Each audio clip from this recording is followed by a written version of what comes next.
আসসালামু আলাইকুম। Easy cook with সামিয়াতে সকলকে স্বাগতম। আজকে এমন সুস্বাদু একটি রেসিপি শেয়ার করব যেটা একবার রান্না করে খেলে সবাই মুগ্ধ হতে বাধ্য।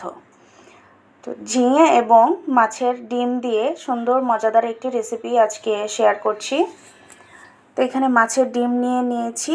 এবার এই ডিমটাকে ভাপা দিয়ে নেব।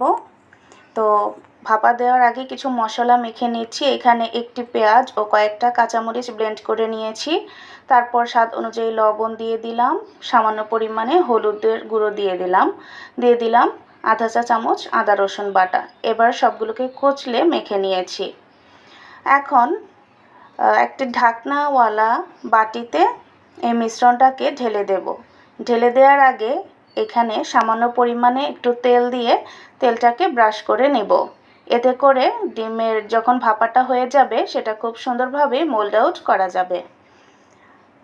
তো তেলটা ছড়িয়ে দেওয়ার পর এবার সেই ডিমের মিশ্রণটাকে ঢেলে দিলাম। এখন এইটা ঢাকনা দিয়ে ঢেকে পানির ভাপে দিয়ে সেদ্ধ করতে হবে, ঠিক যেমনটা আমরা পুডিং রান্নায় করে থাকি। তারপর ঝিঙেগুলোকে কেটে নিলাম। এখন আমার ডিমের যে ভাপাটা এটা হয়ে গিয়েছে।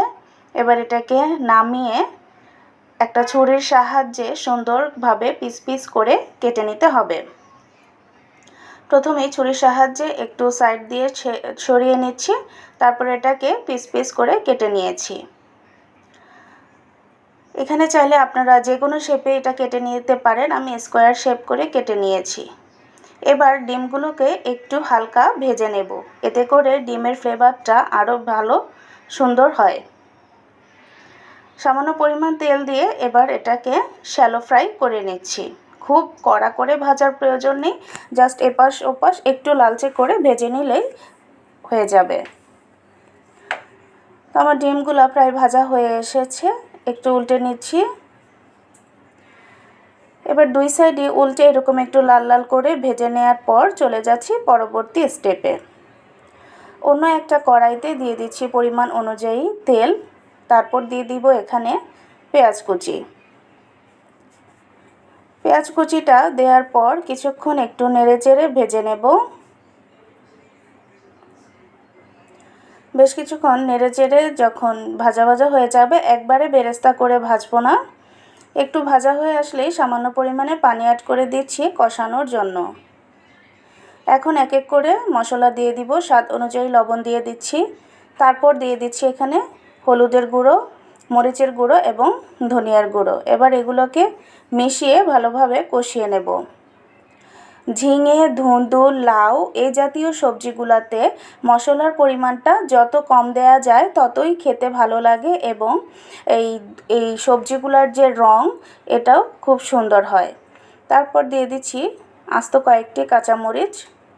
এবার ঢাকনা দিয়ে ঢেকে কিছুক্ষণ রান্না করব। কিছুক্ষণ রান্নার পরেই দেখা যাবে অনেক পরিমাণে পানি বের হয়েছে। তো এখন এক্সট্রা আর কোনো পানি আমি এখানে অ্যাড করব না, একটু নেড়েচেড়ে মিশিয়ে নিচ্ছি। এই পর্যায়ে দিয়ে দিব সেই ভেজে রাখা ডিমগুলো।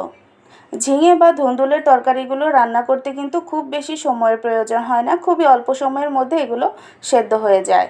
তো ডিমগুলো দিয়ে আরেকটু নেড়েচেড়ে এখন খুবই সামান্য পরিমাণে পানি দিয়ে দেব।